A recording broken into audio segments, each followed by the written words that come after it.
분리조치 거부 vs 보호 전제 비밀 요청. 이번 사안을 둘러싸고 시의 입장과 피해자 측 주장은 핵심 쟁점마다 엇갈리고 있습니다. 1. 분리보호 조치 미이행, 누구의 판단이었나? 진주시 관계자는 피해 사실을 알린 당시 분리조치나 공론화를 검토했으나 피해자 본인이 이를 원치 않았다며 분리될 경우 다른 직원들에게 알려질 수 있다는 점을 우려해 공론화나 분리를 하지 마라 달라는 의사를 밝혔다고 설명했다.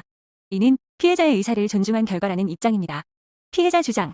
피해자 측은 분리 조치를 원치 않았다는 것은 은폐를 요청한 것이 아니라 보호를 전제로 한 비밀 유지 요청이었다며 그럼에도 대체 보호 조치 없이 신고 이후 퇴사일까지 무조치 상태가 지속됐다고 반박했습니다.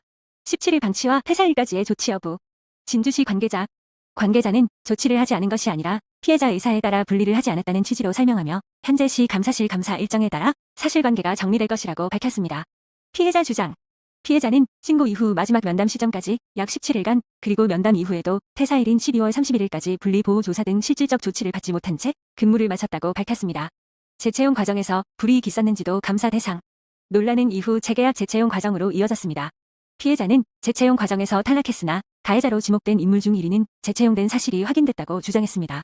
피해자는 관련 자격증을 보유하고 있으며 1년 4개월의 근무 경력으로 채용 가산점 요건을 충족했음에도 이러한 요소가 평가에 반영되지 않았다고 설명했습니다.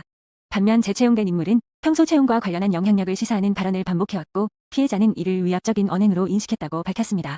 이에 대해 피해자는 신고 이후 불리한 차후 금지 원칙이 지켜졌는지 신고와 재채용 결과 사이에 인과관계가 있는지 반드시 확인돼야 한다고 강조했습니다. 비공식 면담 과정에 절차적 문제도 제기.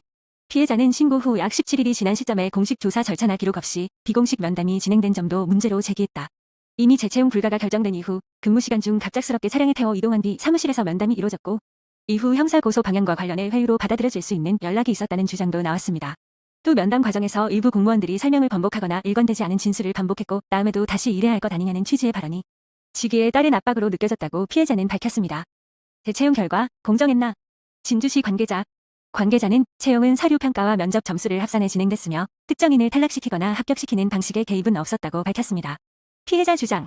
피해자 측은 기초생활수급자로 고용 안정성이 특히 중요한 상황에서 1년 4개월의 근무 경력과 가산점 요건이 평가에 반영되지 않았다며 반면 가해자로 지목된 인물 중 1인이 재채용된 점은 신고 이후 불리한 차후 금지 원칙 위반 여부를 따져봐야 한다고 주장했습니다.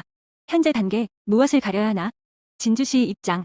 현재 시 감사실에서 감사를 진행 중이며 결과에 따라 정리될 사안. 피해자 입장. 감사의 핵심은 피해자 의사 해석을 이유로 한 무조치가 정당했는지 그리고 신고 이후 퇴사일까지 보호체계가 실제로 작동했는지다. 이번 사안은 분리보호 조치의 판단 주체와 의사 해석, 조치의 실질성, 재채용의 공정성을 둘러싸고 양측 입장이 뚜렷이 갈리고 있습니다. 감사 결과에 따라 행정 책임의 범위가 가려질 전망입니다.